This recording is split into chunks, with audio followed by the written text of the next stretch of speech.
My people, Nigeria just paid off its debt to the IMF, but don't celebrate quite yet. Because within days of announcing that they've cleared the $3.4 billion loan, President Bola Tinubu turned around and asked Parliament to approve a new loan, this time $21.5 billion, plus a domestic bond issuance of 757.9 billion naira. Yes, the ink is barely dry on the last repayment. And here we are, again, knocking on the world's door for another loan, this time 6 times more. Now they're saying it's for infrastructure, it's for jobs, for food security, it's for the people. But here's the truth they won't say out loud. This is not just about economics, it's about survival. And it's exposing the cracks in Nigeria's entire economic model. Because this isn't the first time Nigeria has gone to the global credit market with big promises and little results. The real question is, what's the plan? Why does one of Africa's largest economies keep borrowing just to stay afloat? Is there a real financial strategy? Or is borrowing the strategy? Why does this cycle keep repeating? And while we're at it, let's compare this to Ghana, a country that not long ago was on the brink of collapse. Now, it's quietly becoming one of the fastest recovering economies on the continent. So today on The Breakdown, we're asking, what's really going on with Nigeria's economy? What's behind this new $21.5 billion loan request? And what lessons, if any, can Nigeria learn from Ghana's dramatic economic turnaround? Because this isn't just a story about numbers, no. It's about choices. It's about leadership and management. And yes, what happens when a country keeps mortgaging its future to patch the present? I'm Sandra Babu-Boateng, and before we dive in, I want to invite you to be a part of something bigger. Because here at Pan-Genius TV, we're not just building a channel, we're building a home for global Black stories that are told with truth, with intention, and with power. And if that speaks to you, make sure you hit subscribe, tap the notification bell, and consider joining our membership community where we go beyond the headlines with exclusive content and behind-the-scenes conversation. Also, hey, follow me on all my socials at Sandra Babu-Boateng, and let's keep the conversation going 24/7. All right, now, let's get into it. President Bola Tinubu has formally requested the National Assembly's approval for a $21.5 billion external borrowing plan for 2025 to 2026, as well as a $2 billion foreign currency denominated bond program. In 3 separate letters read during Tuesday's plenary by Senate President Godswill Akpabio and Speaker of the House of Representatives Abbas Tajuddin, the president outlined what he described as critical financial interventions aimed at stabilizing the economy, improving infrastructure, and addressing long-standing liabilities. He said the borrowing became necessary following the removal of fuel subsidies, dwindling domestic revenues, and the need to support key government programs. I write to request the kind approval of the National Assembly for capital raising of up to $2 billion in the domestic debt market towards the implementation of the Presidential Executive Order on foreign currency denominated financial instruments, that is Local Issuance Program, and Related Matters Order 2023, dated October 19, 2023. These initiatives aim to generate employment, promote skill acquisition, foster entrepreneurship, reduce poverty, and enhance food security, all of which will improve the livelihoods of the average Nigerian. So let's break this down. President Tinubu is asking Nigeria's parliament to approve $21.5 billion in new foreign loans. And on top of that, he's seeking approval for a 757.9 billion naira domestic bond. That's nearly $500 million US.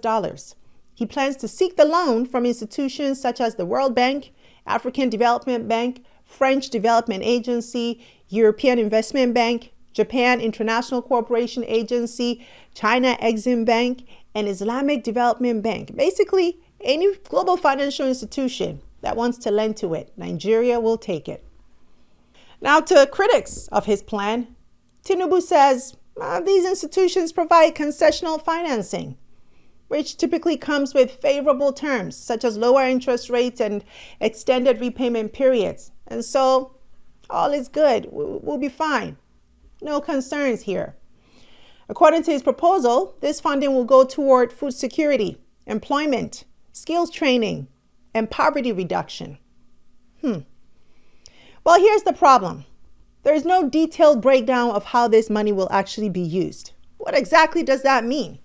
Food security, jobs, skills training. What does that mean? There's no timelines, there's no measurable outcomes, there's no clear explanation of how this new debt will generate returns or improve the lives of ordinary Nigerians in the long run. Now let's talk numbers. If approved, these loans would balloon Nigeria's total public debt to 182.91 trillion naira. That's roughly $69.9 billion by 2026. This comes after a 52.7% surge in external debt and a 48.6% year-on-year increase in total debt in 2024, fueled by relentless borrowing, a collapsing naira, and yes, a lack of financial discipline. At the current naira to dollar exchange rate, the proposed loans would add 38.28 trillion naira to Nigeria's debt stock. That's a 26% increase, on top of the already staggering 144.67 trillion naira debt that was recorded in December 2024. I know that's a lot of numbers. You have to ask, is more borrowing really the solution here? Or is this just another short-term band-aid for a much deeper wound? Because when you borrow billions without a transparent, actionable recovery roadmap, you're not solving the crisis. You're just repackaging it. And the Nigerian people, they are the ones left holding the bill again. Now, Tinubu has explained that this new borrowing is part of the 2025 to 2026 rolling external borrowing plan. And he claims the projects have undergone technical and economic evaluations. He says they're focused on growth, infrastructure, job creation, and improved public services in sectors like healthcare, education, water, agriculture. But here's the fiscal reality. Debt servicing is eating Nigeria alive. I think understandably, maybe a lot of people will be worried, and the reasons are very clear.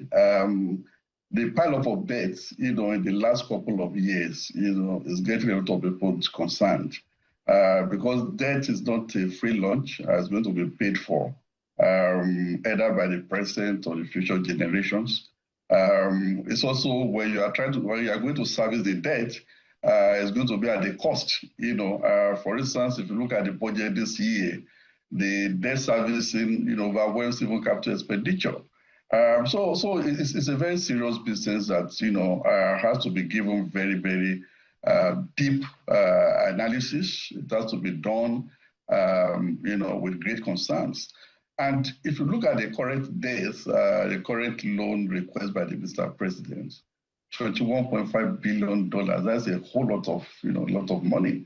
The current external debts, depending on where you look at, is around $45 billion. So if you are going to bring in almost $22 billion in 2 years to add to that stock, that is about 60% leap. That is huge. That's massive. In 2024 alone, the Naira's collapse inflated Nigeria's external debt by over 83%, turning currency volatility into a full-blown fiscal crisis. And there's more trouble ahead. A $1.11 billion Eurobond payment is due in November 2025, this year, putting additional pressure on already thin foreign reserves. Meanwhile, Nigeria's debt to GDP ratio has quietly crept up to 52.5%, breaking the government-owned 40% ceiling. And when that happens, investors flee. Borrowing gets more expensive. And the cycle of debt becomes even harder to escape. You are a leader and a big voice in the opposition. You see, what is your own assessment of this government in the last 2 years?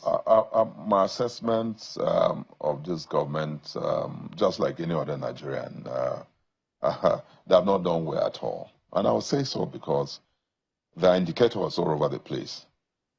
If, as a student of global economics, I would like to say that when you embark on certain economic policies that will impact very negatively on the people that you govern, you must also, in the same vein, initiate factors that will mitigate the pains that will be experienced by these people. Unfortunately, you devalue your currency, you remove subsidy both on energy, subsidy on energy and transportation.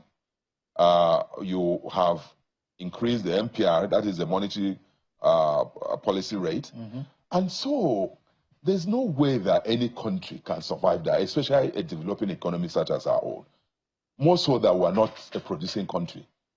I know of the Asian tigers, countries like Malaysia, Indonesia, around that axis. The only country that survived this kind of policy was Singapore, because the man then, Lee Kuan Yew, say that, no, I know the implication of this, devalue the currency, remove subsidy, increase banking rate. There's no way that any developing economy can survive that. Especially in Nigeria, it's not a producing. We're not producing anything. These Asian tigers were producing economy. You see it as reckless, right? No. I'm not saying it's reckless. How do you describe it? I describe it as not being conscious of what you are doing. Now let's zoom out for a minute, because this isn't just about one loan or even one president. This is about a pattern, a dangerous dependency that Nigeria just can't seem to shake off. For years now, the country has relied on borrowing to plug budget gaps, fund capital projects, or cushion the economy from crisis. But here's what that cycle has done. It turned Nigeria into a country that's constantly borrowing to survive, not borrowing to grow. And that distinction matters. Let's look at the facts. As of late 2024, debt servicing alone consumed nearly 70% of Nigeria's total revenue. That's before a single naira goes to schools, hospitals, or infrastructure. The country's debt to GDP ratio is now over 52%, up from just 34% 5 years ago. And with a weakened currency, external loans denominated in dollars or euros are becoming twice as expensive to repay. But here's the thing.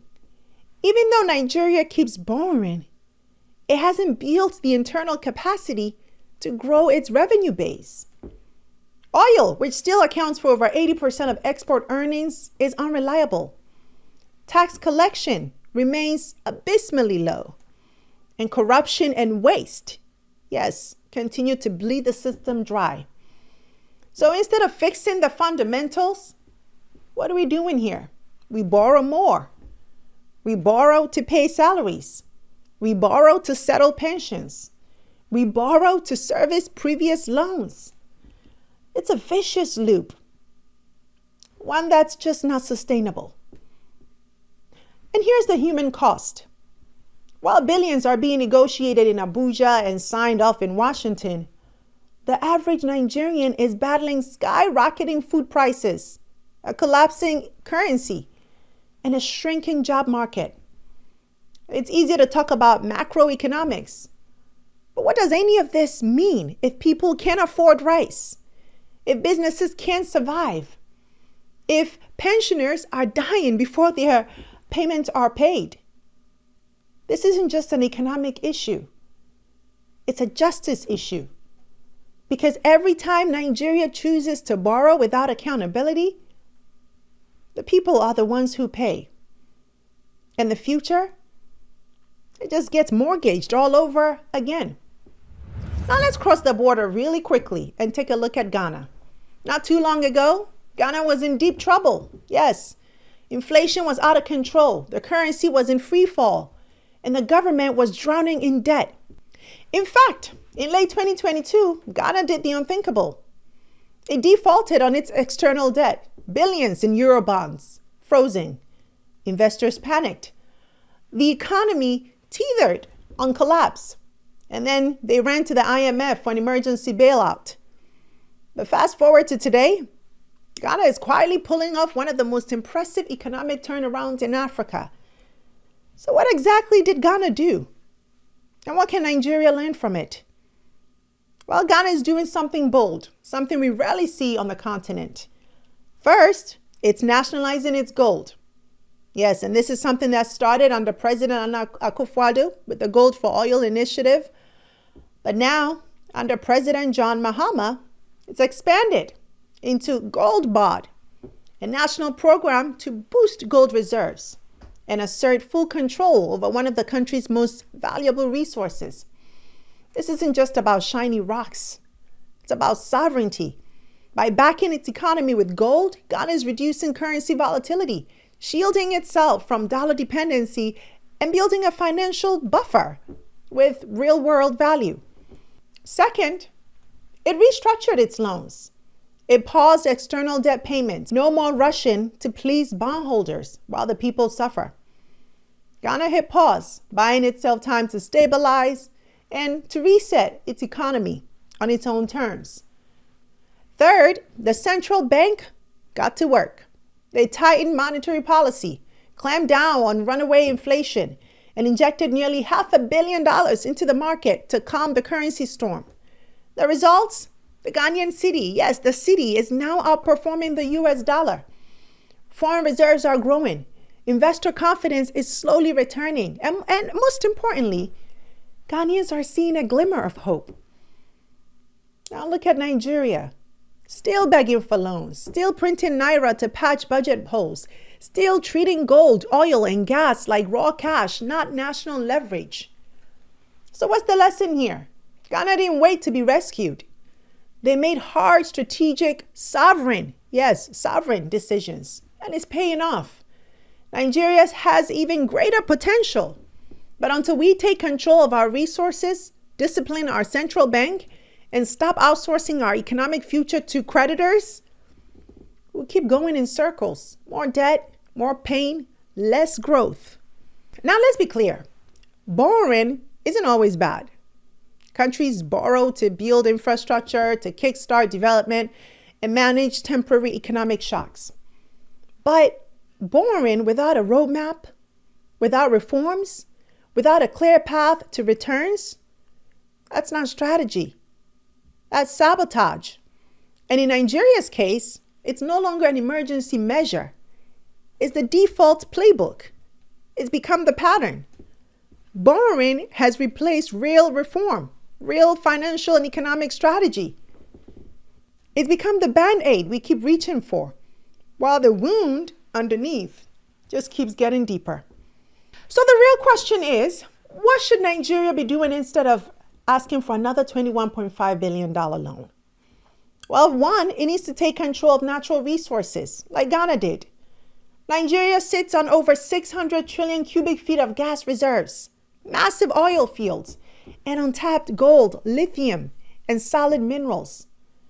Nigeria needs to launch a national gold reserve strategy. Add value before export. Refine, process, manufacture at home. Ensure state ownership or equity in key extraction projects. Secondly, Nigeria needs to build real domestic revenue. Right now, Nigeria's tax to GDP ratio is one of the lowest in the world. Yes, around 10%. That's not sustainable. We need to broaden the tax base, not just squeeze the poor. Digitize tax collection to reduce leakage. Incentivize the informal sector to formalize through support, not just penalties. More revenue equals less dependence on debt, but the system has to be in place to facilitate that. Thirdly, Nigeria needs to cut waste and plug corruption from the roots. Billions are lost every year to inflated contracts, ghost workers, and political perks. It's time to enforce fiscal responsibility laws, publish audited spending reports, cut the size and cost of government. Yes, even if it means fewer convoys and fewer overseas retreats. Number 4, invest in what actually produces growth. We don't need another borrowed mega project that never gets completed. We need modernized agriculture, reliable energy infrastructure, digital economy acceleration, support for SMEs and manufacturing. Now, borrow if you must, but for investments that pay for themselves.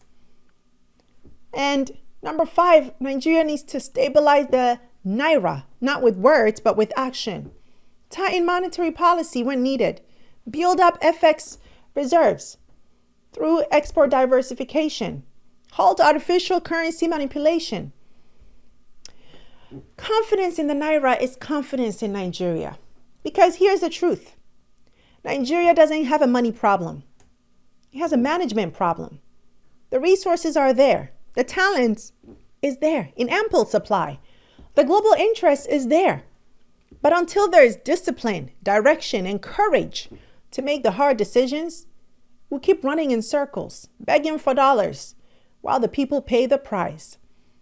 It doesn't have to be this way. So where do we go from here, my people? Nigeria is asking for a $21.5 billion loan on top of trillions in Naira already owed. No clear plan, no timeline, no guarantees. And yet the cycle continues. Because when you keep borrowing just to survive instead of building to thrive, what are you doing? You're not just postponing progress, you're mortgaging your children's future. Meanwhile, Ghana is showing us that another way is possible. They took control of their gold. They paused debt repayments. They stabilized their currency. They made the tough calls. And now the cedi is stronger than the dollar. That's what leadership looks like. So Nigeria, what's the excuse?